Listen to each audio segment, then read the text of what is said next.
আপনারা শুনছেন। আমি এতটুকু সরকারকে বলতে যাব, সারা দেশের মানুষে জানে, সরকারে যারা আছেন তারাও জানে, এই 52 বৎসরে আমরা বঙ্গবন্ধু শেখ মুজিবুর রহমানের উত্থানও দেখলাম, পতনও দেখলাম। উত্থান দেখলাম গাছের পাতায় পাতায় বঙ্গবন্ধুর স্লোগান হইতেছে, পতনও দেখলাম জানাজায় কোনো লোকই নাই। আমরা জিয়াউর রহমান সাহেবের উত্থান পতন দেখলাম, ইরশাদ সাহেবের উত্থান পতন দেখলাম, খালেদা জিয়ারও উত্থান পতন দেখলাম।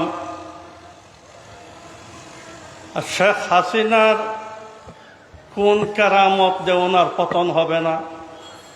অতীতে যাদের পতন হয়েছে, যেভাবেই পতন হয়েছে, বর্তমান প্রধানমন্ত্রীর নিশ্চয়ই এইভাবে পতন হবে।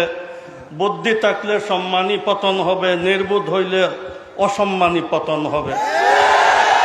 তার কারণে এই দেশের জনগণ গণতন্ত্রের জন্য আন্দোলন করবে, এটা সরকারের একটা অসভ্যতার বহিঃপ্রকাশ। একটা গণতান্ত্রিক সরকার সভ্য হওয়া দরকার। এখানে জাতীয় সংঘ তাদারকিতে চলে আসতেছে, এত ফালতু ব্যর্থ সরকার হওয়ার চাইতে বিদায় নেওয়া ভালো। যার কারণে আমাদের নেতৃবৃন্দ সারা দেশের মানুষের চাহিদা পূরণ করেন। এখানে এত ভয় কিসের? আপনার নিজে অসৎ না হইলে ভয় কেন আসবে?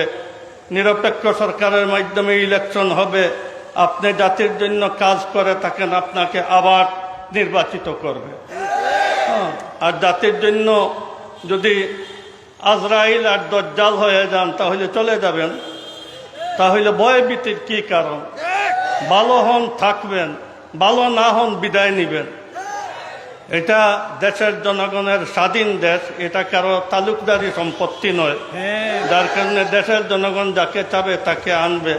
আমি আশা রাখবো সরকার নিজের প্রেস্টিজকে যেন রক্ষা রাখে, আর দেশের মানুষের জনগণের আপনার আস্থার আর নির্বাচিত সরকার গঠনের জন্য যেন রাস্তা উন্মুক্ত করে দেয়, নতুবা এর লাঞ্ছনা নিজেরই আপনার বুক করতে হবে।